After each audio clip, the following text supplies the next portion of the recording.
Bismillahirrahmanirrahim. Assalamualaikum warahmatullahi wabarakatuh.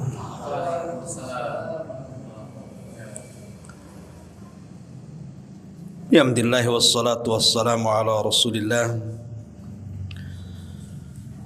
wa ala alihi wa sahbihi wa mawalah wa la hawla wa la quwwata illa billahi wa ba'du.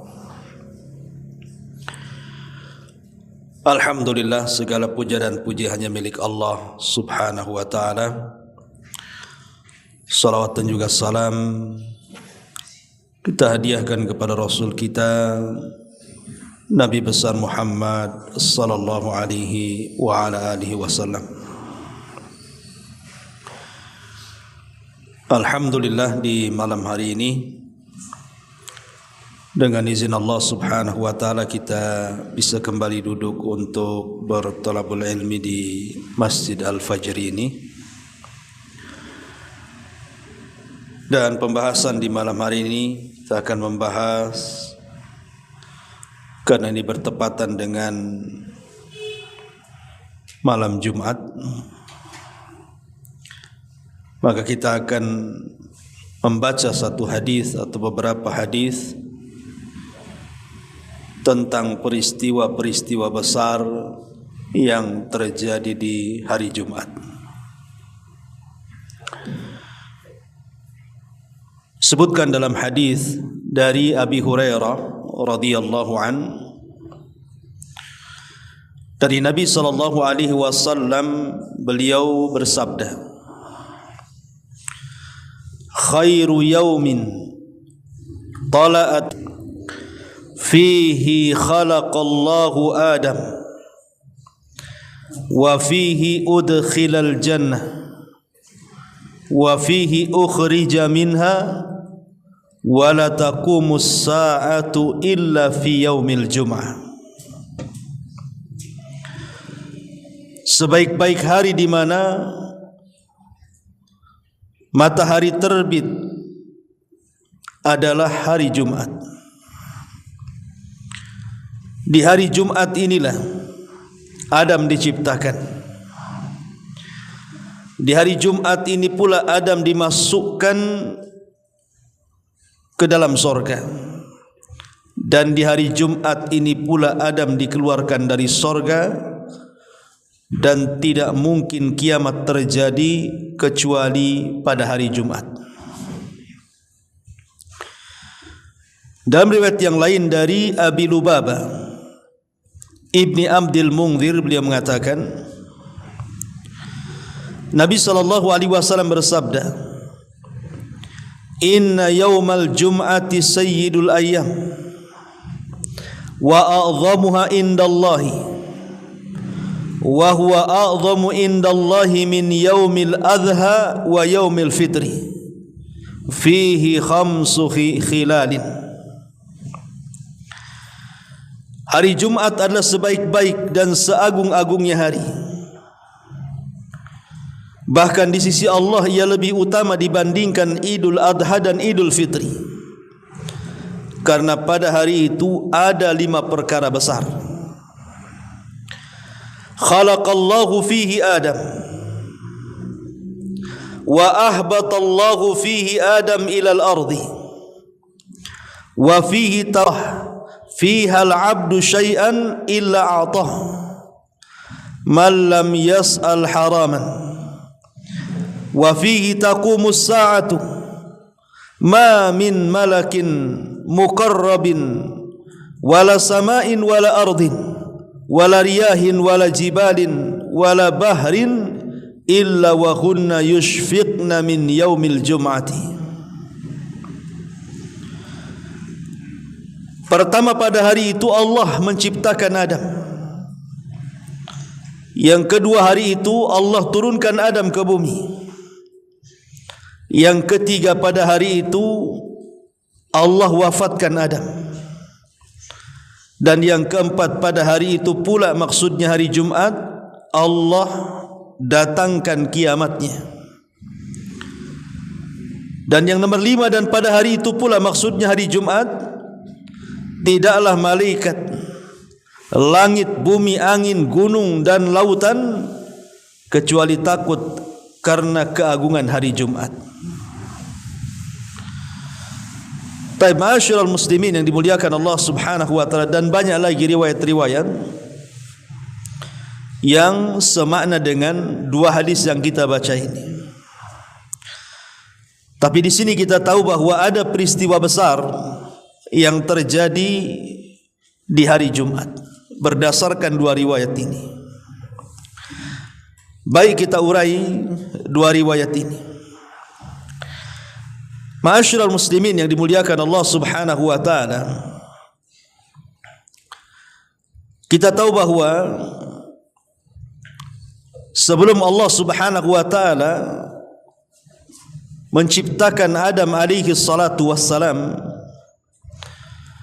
bahkan sebelum menciptakan segala sesuatunya,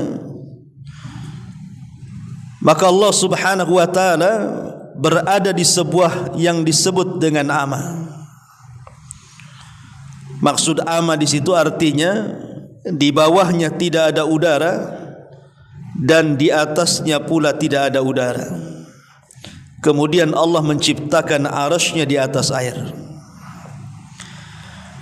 Itulah awal penciptaan makhluk yang pertama kali adalah Arsyur Rahman, arasy-Nya Allah Subhanahu wa taala.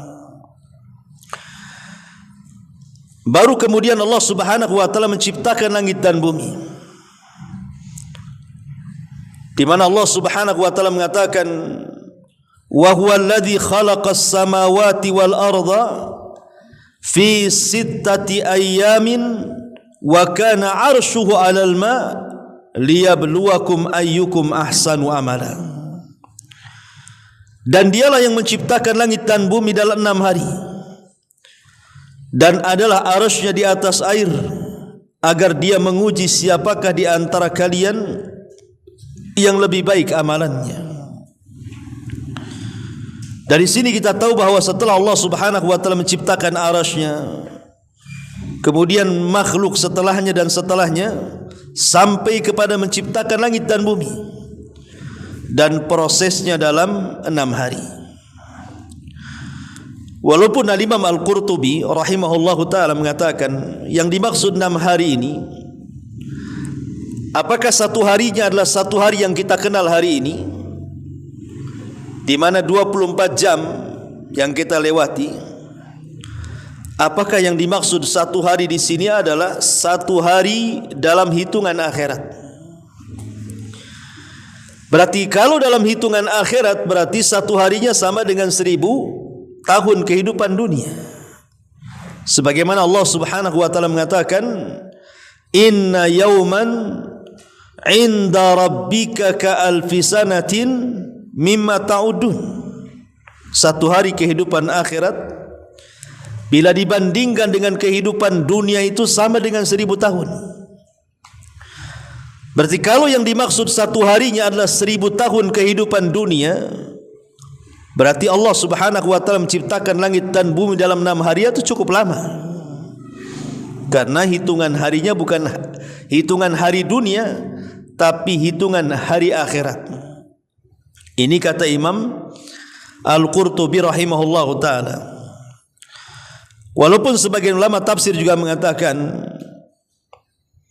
bahwa saat Allah Subhanahu wa taala menciptakan langit dan bumi ini kan perkara gaib. Tidak ada yang menyaksikan satu manusia pun di alam semesta ini. Sebagaimana Allah mengatakan, ma ashhadtum khalqas samawati wal ardi wala khalqa anfusihim. Tidak ada yang menyaksikan saat Allah menciptakan langit dan bumi, juga saat menciptakan diri-diri kalian. Artinya karena tidak ada yang tahu, wallahu alam. Ini kan perkara gaib gitu ya. Apakah satu harinya adalah hitungan akhirat ataukah satu harinya hitungan dunia, wallahu alam. Tapi yang jelas 3 hari pertama ini, kan 6 hari itu, 3 hari pertama ini menjadi polemik oleh sebagian kalangan orang-orang yang memiliki kitab seperti Taurat, Injil dan juga kita sebagai kaum muslimin yang turun kepada kita Al-Quran dan Sunnah. Maksudnya hari dimulanya diciptakan itu hari apa? Menurut ahlu Taurat, maksudnya orang-orang Yahudi, bahwa Allah Subhanahu wa taala menciptakan permulaannya adalah hari Ahad. Ini ahlul Injil, bahwa Allah memulai penciptaan itu di hari Senin. Adapun kita kaum muslimin memulakan penciptaan itu di hari Sabtu. Dan ini berdasarkan hadis Abi Hurairah radhiyallahu an, khalaqallahu turbata yaumas sabti, Allah menciptakan tanah itu di hari Sabtu. Berarti permulaannya adalah hari Sabtu. Ma'asyiral muslimin yang dimuliakan Allah Subhanahu wa taala. Dan ulama sepakat bahwa yang pertama kali diciptakan adalah bumi dulu 2 hari, kemudian langit 2 hari, kemudian sisanya menciptakan segala fasilitas yang ada di bumi dan juga langit. Ma'asyiral muslimin yang dimuliakan Allah Subhanahu wa taala. Lah setelah itu Allah Subhanahu wa taala baru menciptakan malaikat. Kemudian menciptakan jin, dan yang terakhir makhluk yang berakal adalah Nabi Allah Adam alaihi salatu wassalam. Perhatikan sebuah hadis dari Abi Hurairah radhiyallahu an. Kata Nabi sallallahu alaihi wasallam, khalaqallahu azza wa jal at-turbata yawma sabti wa khalaqa asy-syajara yawma al-itsnaini wa khalaqa al-makruh yawma ats-tsulatsa wa khalaqa an-nur yawma al-arbi'ah wa bassa fiha ad-dawab yawma al-khamis wa khalaqa Adam ba'da al-asri min yawmil jum'ati fi akhiril khalqi fi akhiri sa'ati min sa'atil jum'ati fi ma bainal asri ila al-laili. Dari Abu Hurairah radhiyallahu anhu, Nabi SAW bersabda, Allah Subhanahu wa taala menciptakan tanah pada hari Sabtu, kemudian menancapkan gunung-gunung pada hari Ahad, kemudian menumbuhkan pohon-pohon pada hari Senin, kemudian menjadikan bahan-bahan mineral pada hari Selasa, kemudian menjadikan cahaya pada hari Rabu, dan menciptakan binatang pada hari Kamis, dan menjadikan Adam, maksudnya menciptakan Adam pada hari Jumat setelah asar, yang merupakan penciptaan akhir, yaitu. Dari sini kita tahu bahwa penciptaan Adam alaihi salatu wassalam paling akhir setelah Allah menciptakan segala sesuatu yang ada di bumi. Dan penciptaannya, kata Nabi SAW, di hari Jumat antara waktu asar hingga malam. Maksudnya antara asar ke maghrib. Di situlah Allah Subhanahu wa taala menciptakan Adam alaihi salatu wassalam kapan? Di hari Jumat. Inilah peristiwa besar di hari Jumat di mana Allah Subhanahu wa taala menciptakan Adam antara asar ke malam. Di situ Allah Subhanahu wa taala menciptakan makhluk yang luar biasa yang bernama Adam alaihi salatu wassalam. Adam ini digelar sebagai Abul Bashar, bapak manusia. Dan bapak manusia ada 2. Ada yang disebut dengan Abul Basharil Awal, dan ada yang disebut dengan Abul Bashari Tsani, bapak manusia pertama dan bapak manusia kedua. Adapun bapak manusia pertama adalah Adam alaihi salam. Itu disebut bapak manusia pertama. Adapun bapak manusia kedua adalah Nuh alaihi salam.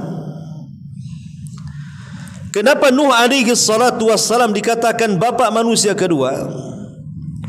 Karena setelah tragedi tufan, tragedi banjir bandang, tidak ada manusia yang hidup. kecuali yang ada di perahu Nuh alaihi salam saja. Sehingga karena tidak ada yang hidup satu jiwa pun yang ada di permukaan bumi kecuali orang-orang yang ada di perahu Nuh alaihi salam, maka turunan manusia hanya berasal dari 3 putra Nuh saja sampai hari ini. Pertama Syam, yang kedua Ham, dan yang ketiga Yafis. Semua manusia hari ini, mau baratnya, mau timurnya, mau utaranya, mau selatannya, itu turunan 3 putra Nuh saja. Ima nasabnya kepada Ham, ataupun kepada Syam, ataupun kepada Yafis. Makanya Nuh disebut bapak manusia kedua setelah Adam alaihi salatu wassalam. Lah Adam sendiri kunyahnya Abul Bashar, bapak manusia. Dan ada yang mengatakan bahawa kunyahnya adalah Abu Muhammad. Abu Muhammad, kunyah kepada Nabi kita Muhammad sallallahu alaihi wasallam. Maksudnya di dunia kunyahnya Abul Bashar, adapun di sorga kunyahnya Abu Muhammad. Ada yang mengatakan seperti itu, wallahu alam. Ya. Tapi yang jelas bahwa Adam alaihi salam ini Allah Subhanahu wa taala unggulkan pada semua makhluk yang berakal, baik malaikat ataupun jinnya, itu dalam 5 perkara. Adam diunggulkan dari malaikat dan juga jin dari 5 perkara. Pertama, Allah Subhanahu wa taala menciptakan langsung dengan tangannya. Berdasarkan surah Shad ayat 75. Yang kedua, Allah Subhanahu wa taala tiupkan langsung ruhnya Adam alaihi salam tanpa perantara malaikat ruh yang mengantar ruh. Jadi Allah Subhanahu wa taala yang meniupkan ruhnya langsung. Dan itu terdapat dalam surah Al-Hujurat ayat 29. Kemudian yang ketiga, Allah Subhanahu wa taala perintahkan para malaikat dan juga bapa dari kalangan jin iblis untuk sujud. Dan itu sebagaimana disebutkan dalam surah Al-Hujuratnya juga ayat 29 juga. Kemudian yang keempat, Allah Subhanahu wa taala berikan pengetahuan kepada Adam yang tidak diajarkan kepada para malaikat ataupun kepada jin. Sebagaimana disebutkan dalam Al-Baqarah 31. Dan yang terakhir, Allah Subhanahu wa taala memuliakan Adam dengan cara mengajarkan para malaikat, meminta kepada para malaikat untuk menjadi pengajar Adam alaihi salam. Jadi Allah Subhanahu wa taala mengajarkan para malaikat yang kelak malaikat ini membimbing Adam alaihi salam. Dan ini disebutkan di dalam Adam berusaha untuk mengajarkan kepada para malaikat. Selain Adam punya pengetahuan, maka Allah Subhanahu wa taala memerintahkan Adam untuk mengajarkan malaikat, kan itu. Tsumma aradahum 'alal malaika. Kemudian Adam memperlihatkan pengetahuannya kepada para malaikat. Dan itu sebagaimana disebutkan dalam surah Al-Baqarah 33. Inilah keutamaan Adam alaihi salam di antara malaikat dan juga bangsa jin. Baik, sedikit kita akan bercerita bagaimana Adam diciptakan dan permulaannya. Al-Imam Ibnu Katsir rahimahullahu taala menyebutkan dalam kitabnya Al-Bidayah wa Nihayah tentang penciptaan Adam alaihi salatu wassalam. Ma'asyiral muslimin yang dimuliakan Allah Subhanahu wa taala, tentu dimulai daripada Allah Subhanahu wa taala memerintahkan malakul maut untuk mengambil tanah yang ada di bumi.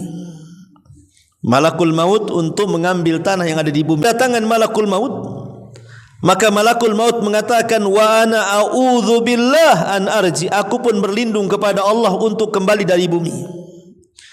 Akhirnya kemudian malakul maut pun mengambil berbagai macam tanah dari berbagai macam warna dan berbagai macam sifat tanah. Jadi ada yang warnanya, ada yang dari warna hitam, warna merah, warna macam-macam warna-warna yang ada di tanah. Kemudian dari sifat-sifat tanah juga, ada yang lembek, ada yang keras dan begitu seterusnya. Karena nanti manusia itu akan disifatkan dengan sifat tanah. Ma'asyiral muslimin yang dimuliakan Allah Subhanahu wa taala. Lah setelah kemudian malakul maut ini berhasil mengambil tanah dari bumi, maka dia naik ke atas. Kemudian sebagian ulama mengatakan maka Adam dibentuk di antara sorga dan Sidratil Muntaha. Di antara sorga dan Sidratil Muntaha, disitulah Adam diciptakan oleh Allah Subhanahu wa taala dalam 7 tahapan.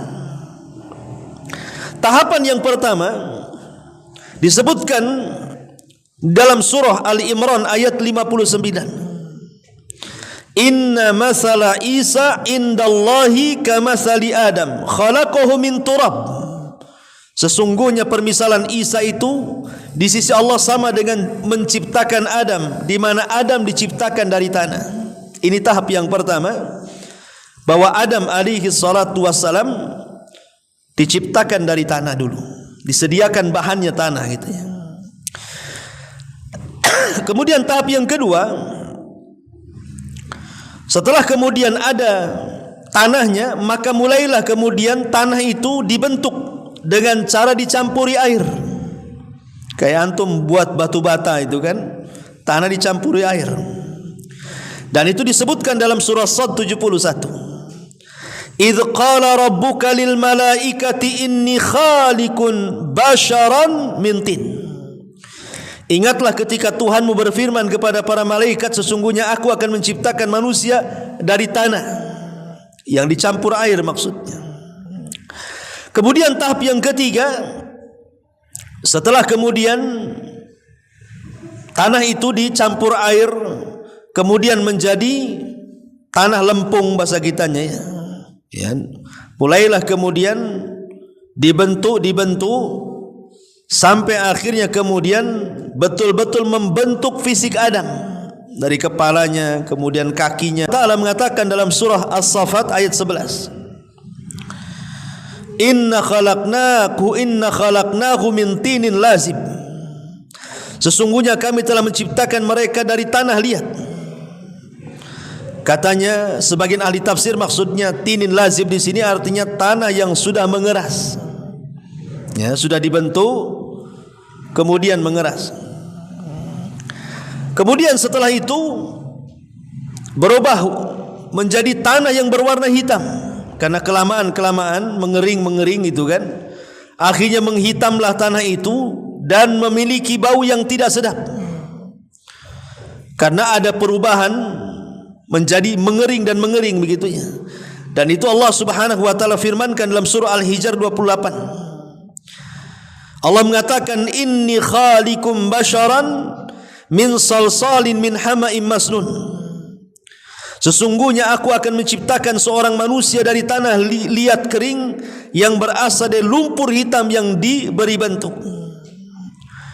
Kemudian tahap yang kelima, pada tahap ini wujudnya berupa tanah kering yang mengeluarkan bunyi. Setelah kering menghitam kemudian mengeluarkan bunyi, sebagaimana Allah mengatakan kal fakhar. Bagaimana tidak mengeluarkan bunyi? Karena kan berongga semuanya. Manusia kan berongga ya. Sehingga Allah mengatakan khalaqal insan min salsalin kal fakhar. Dia menciptakan manusia dari tanah kering seperti tembikar. Dan tahap yang kelima, ya, tahap yang kelima ini, maka ada yang mengatakan mulailah kemudian Allah Subhanahu wa taala meniupkan ruh kepada Adam alaihi salatu wassalam. Setelah kemudian meniupkan ruh, maka Adam pun mulai hidup, mulai bisa bicara. Itulah tahapan-tahapan mulai dari malakal maut mengambil tanah dari bumi, kemudian dinaikkan ke langit, kemudian diciptakan antara Sidratil Muntaha dan sorga, kemudian berbagai macam proses, jadilah kemudian Adam sampai ditiupkan ruh oleh Allah Subhanahu wa taala. Lah saat Allah Subhanahu wa taala meniupkan ruh, Sebelumnya iblis sudah tahu bahwa Allah Subhanahu wa taala akan menciptakan Adam ini. Iblis ini memang dasarnya dari jin, sehingga hasadnya kembali datang. Padahal iblis itu dulunya adalah jin yang paling soleh. Saking solehnya maka dikumpulkan di alam para malaikat. Tapi karena hasadnya muncul, akhirnya kemudian saat Adam itu belum ditiupkan ruh, iblis itu datang. Kemudian berputar-putar di sekitar patung Adam itu. Kadang masuk di telinganya, keluar di mulutnya. Masuk di mulutnya, keluar di duburnya. Pokoknya dia bolak-balik masuk aja. Kemudian iblis mengatakan, ini makhluk lemah. Kenapa? Karena dia ajwa. Dia berongga. Berarti dia perlu makan, perlu minum. Ini makhluk yang lemah katanya. Sebab kalau Allah kuasakan kepada aku, hancurkan dia kata. Lau sullitu alayya la uhlikan. Kalau Allah kuasakan aku untuk menguasai orang ini, makhluk ini, kuhancurkan dia itu. Jadi iblis sudah ada sifat hasadnya di situ. Lah ketika kemudian betul-betul Allah Subhanahu wa taala hendak meniupkan ruh, maka Allah perintahkan para malaikat untuk berkumpul, termasuk iblis juga di situ. Maka Allah Subhanahu wa taala mengatakan, "Falamma sawaituhu wa nafakhtu fihi min ruhi." Ketika aku sempurnakan Adam dan aku tiupkan ruhku kepada Adam, semata-mata aku tiupkan ruhku kepada Adam, kata Allah, faqa'u lahu sajidin, maka kalian wajib sujud kepada Adam. Sebagian ulama mengatakan bahwa para malaikat ataupun seruan Allah kepada para malaikat untuk sujud kepada Adam itu bukan sujud kepada badannya, tapi kepada ruhnya. Karena di sini Allah mengatakan min ruhi, dari ruhku. Sesuatu yang diidhafahkan, disandarkan kepada Allah itu memiliki keistimewaan. Artinya ruh itu datang dari Allah, sementara jasad Adam itu dari tanah. Jadi yang mulia itu jasadnya atau ruhnya? Ya tentu ruhnya, karena ruh itu datang dari Allah, sementara jasad itu datang dari tanah. Makanya kalau ada anak Adam meninggal, maka jasadnya akan dikubur sampai kemudian menjadi tanah, kan begitu ya. Ruhnya akan diangkat ke langit karena ruh datang dari Allah Azza wa Jalla. Makanya ketika malaikat sujud kepada Adam itu bukan sujud kepada raganya Adam, tetapi sujud kepada ruhnya Adam. Ini satu pendapat. Pendapat yang kedua, bahwa Allah Subhanahu wa taala hendak menjadikan Adam itu sebagai kiblat para malaikat. Sebagaimana ketika kita sujud menghadap Ka'bah, bukan berarti kita nyembah Ka'bah, tidak. Kita menjadikan Ka'bah itu kiblat. Maka sebagaimana kita juga ketika sujud dalam solat menjadikan Ka'bah itu kiblat, maka para malaikat ketika sujud kepada Adam itu maksudnya menjadikan Adam itu kiblat mereka. Ini satu pendapat. Pendapat yang lain mengatakan bahwa perintah Allah Subhanahu wa taala sujud kepada para malaikat itu maksudnya bukan sujud ibadah. Karena tidak boleh sujud ibadah kecuali hanya kepada Allah Azza wa Jalla. Makanya Nabi sallallahu alaihi wasallam melarang, kalau seandainya aku perintahkan manusia sujud kepada manusia yang lainnya, tentu aku perintahkan istri sujud kepada suami kan. Tetapi aku larang, karena tidak boleh sujud kepada siapapun kecuali kepada Allah. Lalu kenapa kemudian Allah merintahkan malaikat sujud kepada Adam? Ini bukan sujud ibadah, ini sujud penghormatan. Dan itu pun hanya dilakukan satu kali saja, tidak berkali-kali, satu kali saja. Penghormatan malaikat kepada Adam alaihi salam. Lah ketika kemudian Allah Subhanahu wa taala memasukkan ruh kepada Adam, baru saja ruh itu sampai di matanya, maka mata Adam mulai melihat thimarul jannah, buah-buahan sorga. Kemudian setelah ruh masuk ke tenggorokannya, mulailah Adam menginginkan untuk memakan buah sorga. Dari sini Allah Subhanahu wa taala mengatakan khuliqal insan min ajal. Manusia itu diciptakan tergesa-gesa. Ruh baru di tenggorokan dan mau makan. Berjalan pun belum bisa, gerak tangan pun belum ada kan itu. Baru sampai di tenggorokan dan mau makan dia. Ya, dari sini menunjukkan bahwa manusia itu tergesa-gesa.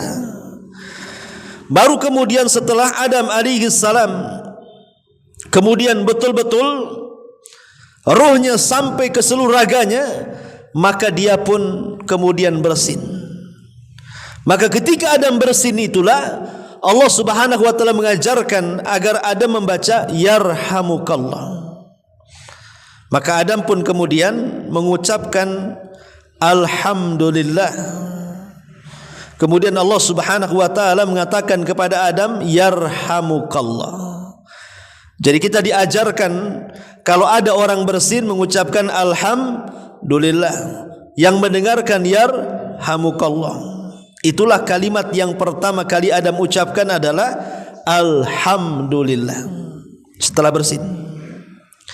Baru diajarkan oleh Allah kepada Adam kalimat yarhamukallah kepada setiap yang mendengar orang yang memuji Allah setelah bersin. Ingat, kita membaca yarhamukallah itu kalau dia baca alhamdulillah. Kalau dia tidak baca alhamdulillah, diam ajalah. Haji, enggak diam ajalah kan itu. Ngapain pula kan? Kecuali dia membaca alhamdulillah baru kita katakan yarhamukallah. Ya. Lah setelah kemudian Adam pun dihadapkan dengan sekelompok para malaikat, maka Allah mengatakan temuilah para malaikat itu. Maka Adam alaihi salam kemudian menemui malaikat dan Allah mengatakan fasallim alaihim, ucapkan salam kepada mereka, assalamu alaikum.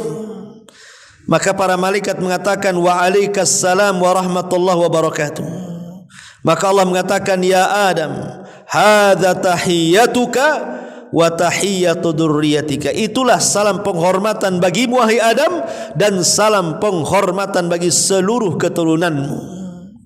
Jadi salam ini adalah ucapan yang pertama diucapkan Adam di langit itu setelah mengucapkan alhamdulillah. Jadi jangan bakhil mengucapkan salam, ya.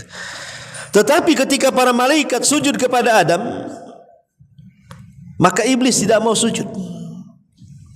Kenapa iblis tidak mau sujud? Disebutkan dalam Al-Quran aba wastakbara wa kana minal kafirin. Dia enggan, dia sombong dan dia termasuk makhluk yang kafir. Kemudian iblis ditanya oleh Allah Azza wa Jalla, ma mana'aka alla tasjuda idh amartu. Apa yang menghalangi kamu wahai iblis untuk tidak sujud saat aku perintahkan kepadamu? Maka spontanitas iblis mengatakan ana khairum minhu khalaqtani min nar wa khalaqtahu min tin. Ya Rabb, aku lebih baik dibandingkan Adam. Kau ciptakan diriku dari api sementara kau ciptakan Adam dari tanah. Maksudnya malaikat itu, apa maksudnya iblis ini mengatakan seperti itu seolah-olah apa? Dia lebih dekat kepada para malaikat sementara Adam itu jauh daripada para malaikat. Cahaya dengan api itu lebih mirip dibandingkan tanah kepada cahaya. Jadi maksudnya iblis mengatakan saya diciptakan dari api mirip dengan cahaya. Artinya saya lebih dekat dengan malaikat. Sementara kau ciptakan Adam dari tanah, tanah dengan cahaya dari mana ketemu kan begitu ya. Jadi seolah-olah iblis merasa lebih baik daripada Adam. Dia menyerupakan dirinya dengan para malaikat kemudian merendahkan Adam alaihi salam. Padahal ini disebut kias batil namanya. Kias ma'al farik namanya, bahwa bumi itu jauh, tanah itu jauh lebih baik dibandingkan api.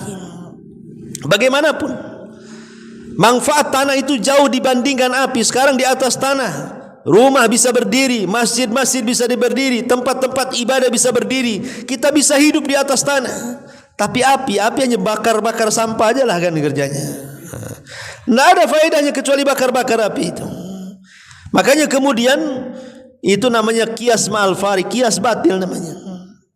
Apalagi kemudian iblis sebenarnya sudah tahu Adam itu lebih mulia dibandingkan dirinya. Tadi dari 5 perkara tadi yang saya sebutkan di awal kan, Allah ciptakan langsung dengan tangannya, iblis tidak. Ya. Kemudian Allah tiupkan ruh langsung oleh Allah, iblis tidak. Kemudian Allah suruh para malaikat termasuk iblis sujud kepada Adam. Adam tidak disuruh sujud kepada mereka. Kemudian Allah ajarkan Adam pengetahuan, mereka tidak diajarkan. Artinya dari sisi manapun tetap Adam lebih istimewa dibandingkan iblis. Jadi ini hanya ngeles saja iblis ini, ingin mengatakan seolah-olah karena hasadnya dia mengatakan aku lebih baik dibandingkan Adam. Itu saja sebenarnya. Ma'asyiral muslimin yang dimuliakan Allah Azza wa Jalla. Sejak itulah maka iblis dikutuk oleh Allah Subhanahu wa taala. Dari sini kita tahu bahwa Adam alaihi salatu wassalam diciptakan oleh Allah Subhanahu wa taala. Kemudian setelah Allah Subhanahu wa taala menciptakan Adam, masalahnya Adam kan sendirian. Namanya orang sendirian, walaupun dikasih fasilitas semegah sorga sekalipun, tidak akan tenang hidupnya. Saya contohkan nih, antum saya kasih Pulau Batam, tapi sendirian. Antum di situ jadi wali kotanya, antum di situ jadi rakyatnya, antum di situ jadi kepala OB-nya, sendirian yang lontang-lantung tuh, ke Batu Haji sendiri, Batu Besar sendiri, ke Bengkong sendiri, sendiri aja. Ya. Apa kerasan hidup sendiri? Enggak. Sehebat apapun fasilitas itu enggak akan kerasan hidup sendiri itu. Makanya kemudian Adam alaihi salatu wassalam merasa ketakutan. Mau bicara sama siapa, dia hidup sendiri. Mau ketawa sama siapa, dia hidup sendiri. Mau nangis sama siapa, hidup sendiri. Stres akhirnya. Ya. Lah ketika kemudian Adam alaihi salatu wassalam sedih karena hidup sendirian, tidak punya kawan, maka Allah Subhanahu wa taala satu hari menidurkan Adam alaihi salam. Setelah Allah Subhanahu wa taala tidurkan Adam, Allah ambil tuh tulang rusuk sebelah kiri yang paling bengkok, yang paling pendek, yang dekat dengan jantung. Kemudian diambil, disitulah Allah ciptakan Hawa. Makanya Allah Subhanahu wa taala berfirman, ya ayyuhan nasu taqu rabbakumul ladzi khalaqakum min nafsin wahidah wa khalaqa minha zawjaha. Hai sekalian manusia, bertakwalah kepada Tuhanmu yang telah menciptakan kamu dari seorang diri, dan daripadanya Allah ciptakan pasangannya. Maksudnya Hawa. Jadi Hawa itu tercipta dari apa? Dari tulang rusuk yang paling atas, yang paling kiri, sebelah kiri, yang paling bengkok, yang dekat dengan jantung. Nah, itulah diambil oleh Allah dan diciptakan Hawa. Makanya Allah Rasul mengatakan istausu bin nisa fa innal mar'ata khuliqat min dilain. Bersikap baiklah kepada wanita karena wanita itu diciptakan dari tulang rusuk yang paling bengkok. Kalau engkau biarkan tetap bengkok, kalau engkau paksa dia pula patah, kata Rasul. Ya, maka berbuat baiklah dengan mereka. Lah ketika Adam bangun, kaget pula di sampingnya ada Hawa. Kenapa disebut Hawa? Hawa itu oksigen artinya. Ya, Hawa itu hidup karena diciptakan dari benda hidup. Hawa tidak diciptakan dari tanah seperti Adam, tidak pula diciptakan dari pepohonan. Dia diciptakan dari benda hidup. Adam itu hidup, diciptakan Hawa dari situ. Makanya disebut Hawa karena diciptakan dari benda hidup. Jadi Adam bertanya, lah siapa kamu, katanya. Saya Hawa, katanya. Untuk apa kau diciptakan Allah, kata Hawa, li askuna ilaika, agar aku memberikan ketenangan kepadamu. Dari sini Allah katakan apa? Wa min ayatihi. Ingat waktu antum baru nikah tuh kan datang tuh Pak Kua tuh bacakan ayat ini biasanya. Wa min ayatihi an khalaqalakum min anfusikum azwajan litaskunu ilaiha wa ja'ala bainakum mawaddatan wa rahmah inna fi dzalika laayatin liqaumin yatafakkarun. Ingat waktu antum kawin tuh kan ayat ini yang dibaca ya. Dan dari tanda-tanda kuasa Allah, wa min ayati an khalaqalakum, Allah menciptakan diri kalian berpasang-pasangan. Untuk apa coba? Litaskunu ilaiha, agar kalian merasa nyaman. Istri merasa nyaman kepada suami, suami merasa nyaman dengan istri. Wa ja'ala bainakum mawaddatan wa rahmah, kemudian dengan nyaman itulah tumbuh rasa cinta dan sayang. Dan itu semua adalah sebuah pertanda bagi orang-orang yang mau berakal bahwa itu tanda-tanda kuasa Allah Azza wa Jalla. Artinya ketika Adam sudah ada istrinya Hawa di sampingnya, tenanglah jagat raya ini. Makanya kalau orang belum punya Hawa, nggak akan tenang tuh. Coba saja anak-anak muda yang belum punya Hawa tuh, hidupnya luntang-lantung, nyuci-nyuci sendiri kan itu ya, tidur-tidur sendiri, masak-masak sendiri kan itu, akhirnya bunuh diri. Ada kawannya kan itu. Intinya bahwa ketika itulah Allah Subhanahu wa taala katakan kepada Adam setelah diciptakan Adam dan Hawa, Allah katakan dalam surah Al-Baqarah 35-36-nya, wa qulna ya Adamu uskun anta wa zaujukal jannah. Hai Adam, diamilah oleh kamu, ajak istrimu masuk ke dalam surga. Kapan Allah masukkan Adam ke dalam surga? Hari Jumat. Allah ciptakan Adam hari Jumat. Sekarang yang kedua, Allah masukkan Adam di hari Jumat bersama istrinya. Kan wakula minha ragadan haitsu syi'tuma. Allah katakan, dan makanlah makanan-makanannya yang banyak lagi baik di mana saja kamu sukai makan. Lihat, Allah Subhanahu wa taala ketika bicara soal makan minum penduduk sorga, Allah tidak mengikat. Seperti Allah mengatakan apa? Wa kulu washrabu hani'an bima aslaftum. Makan sepuasmu, minum sesukamu, kata Allah. Tapi ketika Allah cerita soal makan dan minum di dunia, ada batasannya. Apa? Ya ayyuhalladzina amanu kulu min thayyibat. Hei orang-orang yang beriman, makan dari yang baik-baik. Arti yang tidak baik jangan kau makan. Makan dari yang halal, arti yang haram jangan kau makan. Itu di dunia. Ya, tidak semua dimakan, tidak semua diminum. Harus yang halal, harus yang baik. Tapi di sorga tidak, karena semua halal, semua baik. Gitu maksudnya. Tetapi Allah Subhanahu wa taala ingin menguji Adam alaihi salatu wassalam. Allah katakan apa? Wala taqraba hadhihi syajarah. Khusus pohon ini jangan kau dekat-dekat. Maksudnya pohon khuldi di sini. Jangan kau dekat-dekat ini. Dari semua pohon di sorga itu silakan kau makan. Silakan kau petik, silakan kau manfaatkan, tapi khusus satu pohon ini jangan kau dekat-dekat. Subhanallah. Terkadang gara-gara ucapan ini jadi penasaran Adam nih, kenapa tak boleh kan begitu? Masa satu surga boleh, ini tak boleh pula? Sebenarnya Adam dan Hawa tidak ada masalah dengan itu. Tetapi masalahnya karena ada orang ketiga, ada makhluk yang ketiga yang disebut iblis. Iblis ini merasa terusir dari surga. Dulunya di bendaharawan surga, terusir dari surga, dan Adam Hawa yang menduduki posisinya. Disitulah hasadnya terus membayangi iblis. Bagaimana caranya untuk memberikan was-was kepada iblis? Memang tidak dijelaskan. Memang ada kisah Israiliyat. Macam mana iblis bisa masuk ke dalam surga itu? Ada kisah Israiliyat, tapi kan ini kisah Israiliyat. Bahwa ada ular. Ular ini atas kuasa Allah lah, atas kehendak Allah keluar masuk surga.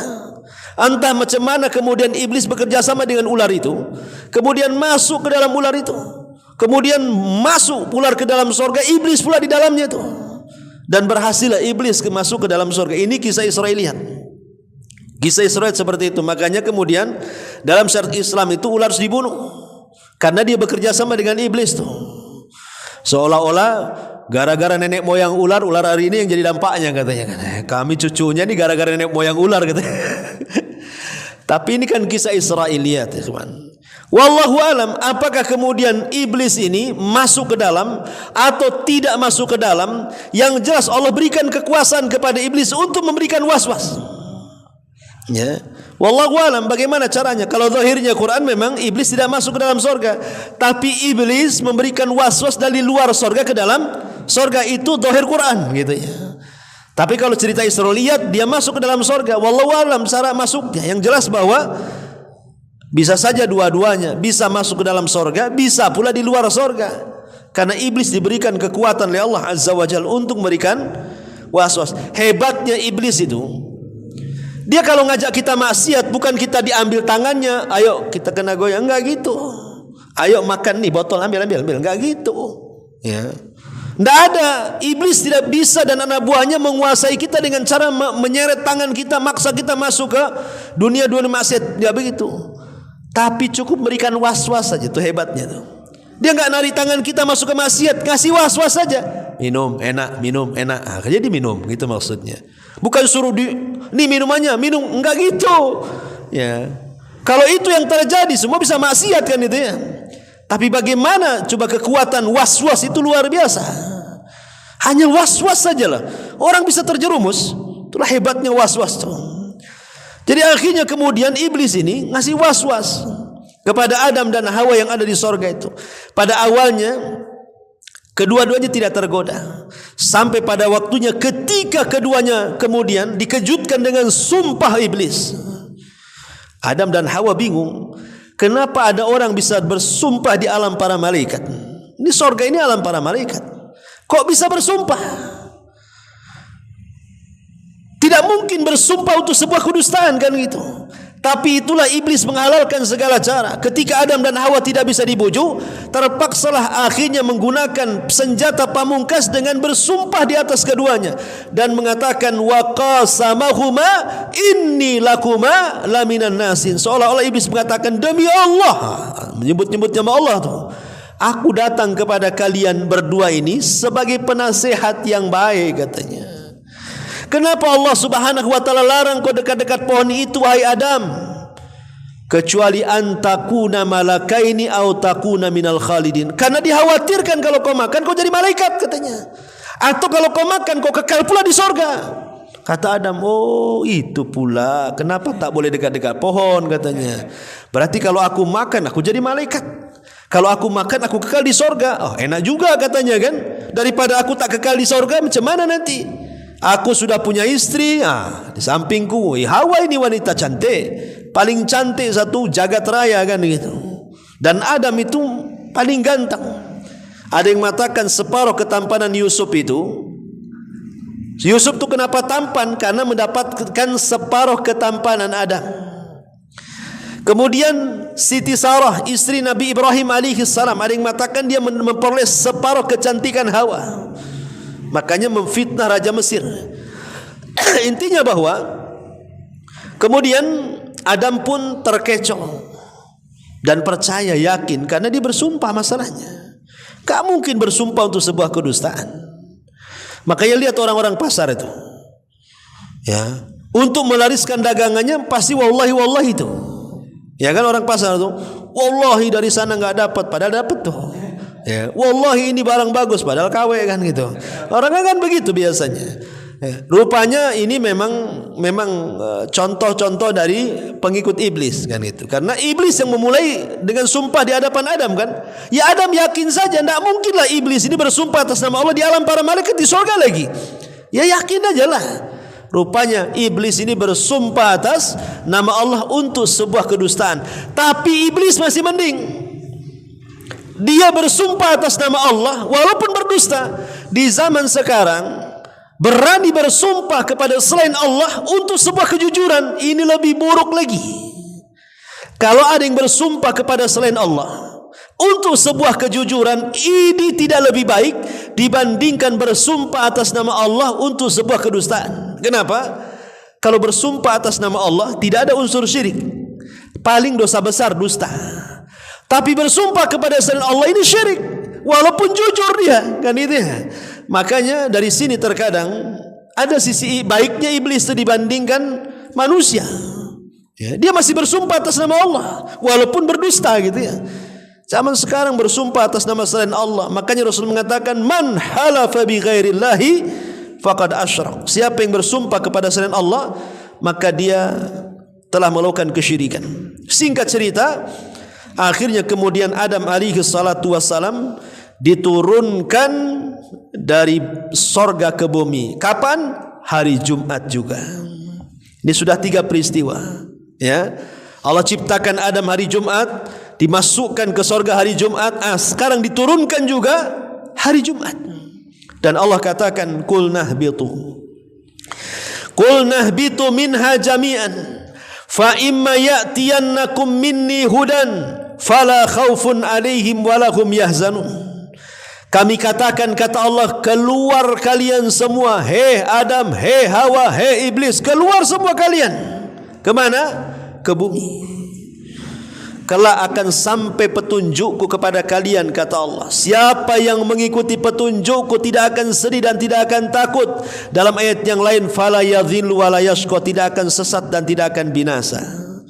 Maka turunlah 3 makhluk berakal ini semua dari sorga, dari langit ke bumi. Ada yang mengatakan iblis ini diturunkan di lautan, makanya dia punya istana di lautan. Sebagaimana Rasul mengatakan iblis itu punya istana di lautan, dan setiap hari dia memerintahkan pasukannya untuk ke daratan, untuk menggoda semua anak Adam yang tadinya solat supaya tidak solat, yang tadinya puasa gagalkan puasanya, yang tadinya ini gagalkan itu. Pokoknya sampai setiap hari anak buahnya datang kepada iblis sambil duduk di singgasana. Iblis mengatakan, setiap hari anggotanya laporan tuh, ya Tuhan Iblis, ya kata iblis, saya sudah berhasil tuh menggoda orang di pojok sono tuh. Kenapa?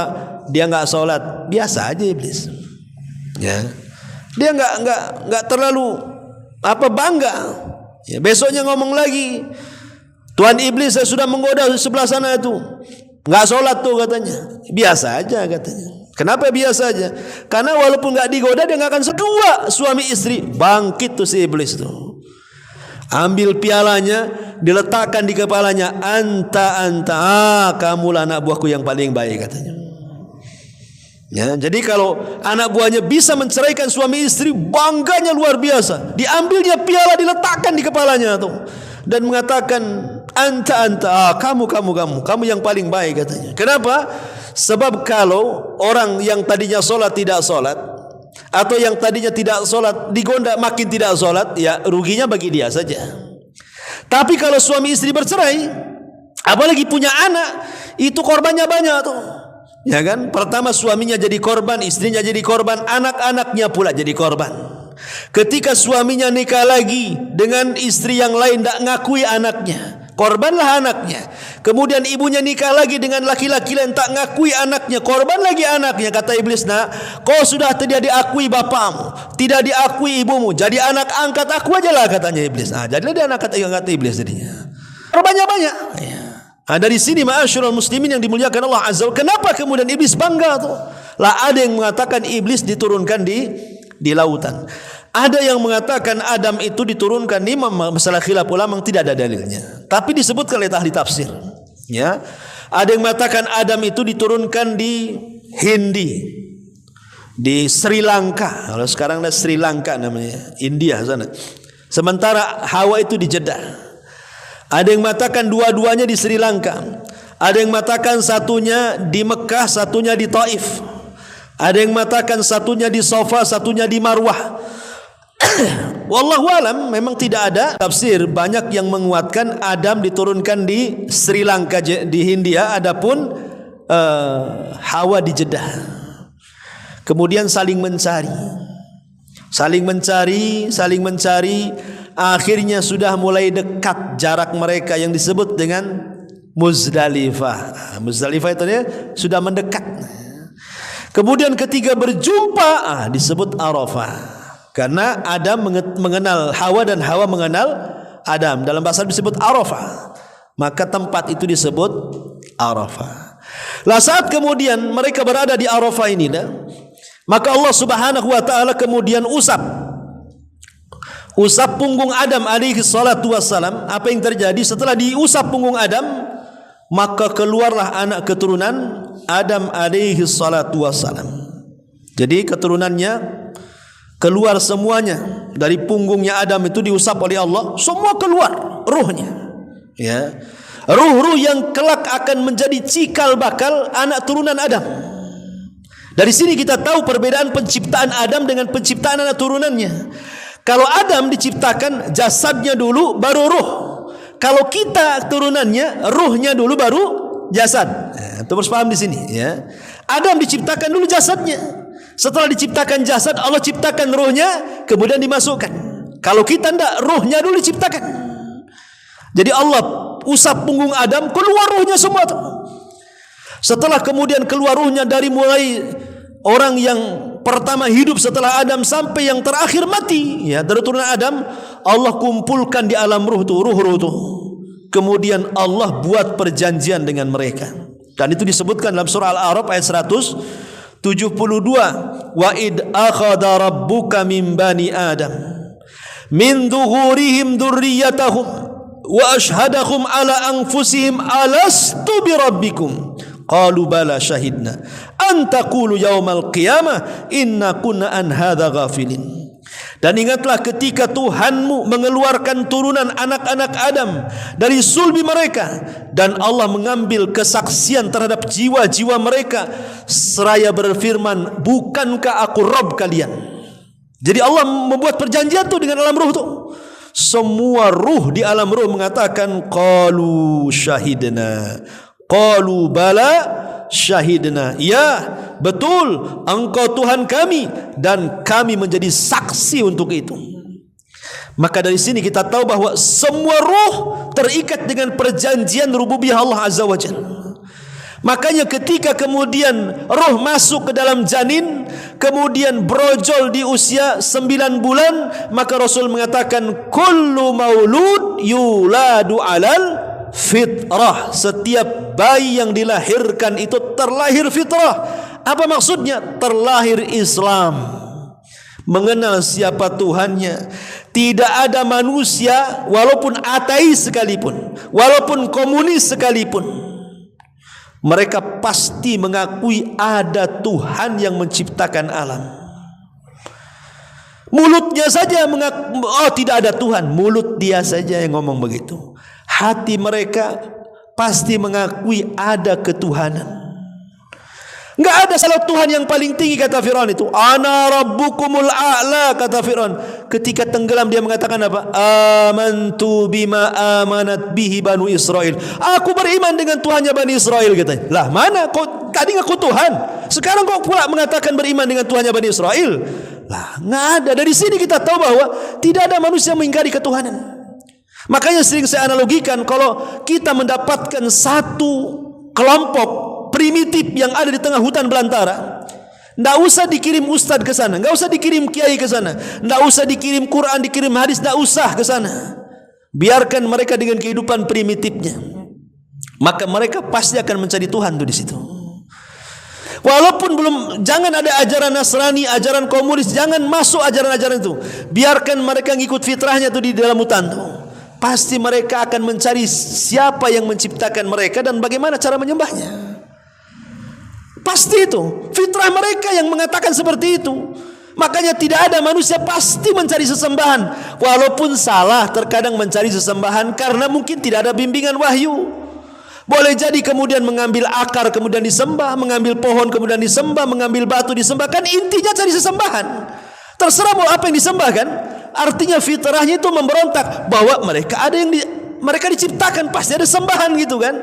Cuman karena tidak ada wahyu menyimpanglah mereka. Tapi alhamdulillah kita ini umat Islam, datang seorang Rasul memberitahu, nih Tuhan kalian, nih cara menyembahnya. Jadi ketika kita benar cara menetapkan siapa Tuhan kita, maka benar pula lah cara menyembahnya. Ketika orang sudah salah menetapkan siapa Tuhannya, maka salah pula cara menyembahnya, ya.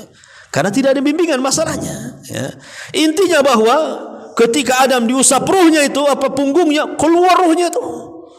Nah, disitulah kemudian Adam alaihissalam diperlihatkan dari anak turunannya.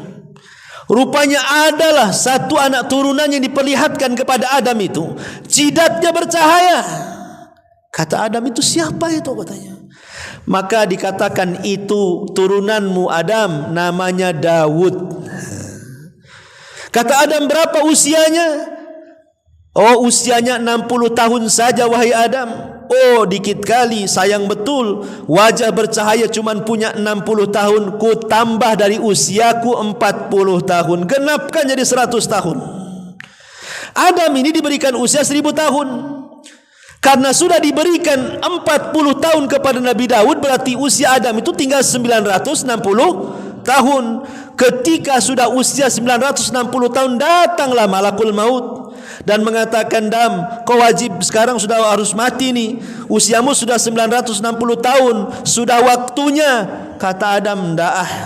Kan masih ada 40 tahun lagi. Adam lupa kalau yang 40 tahun dikasih Nabi Daud. Padahal sudah dibilang sama Malakul Maut, kan yang 40 tahun dikasihkan Nabi Daud. Enggak, kata Adam. Mana ada saya kasih-kasih, katanya. Adam lupa. Dari sila maka turunan Adam disebut al-insan. Insan diambil di kata-kata nisyan, lupa, ya. Karena Adam merasa lupa kalau usianya 40 tahun dikasih Nabi Daud, maka anak turunannya jadi pelupa.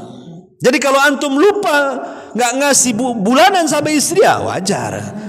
Kenapa tak ngasih, bang? Ya saya kan turunan Adam, ya lupa lah kan itu. Padahal pura-pura lupa kan itu ya. Yang jelas bahwa kita ini makhluk pelupa. Manusia itu mahalul khata wan nisyan, tempat salah dan tempat lupa. Itulah manusia.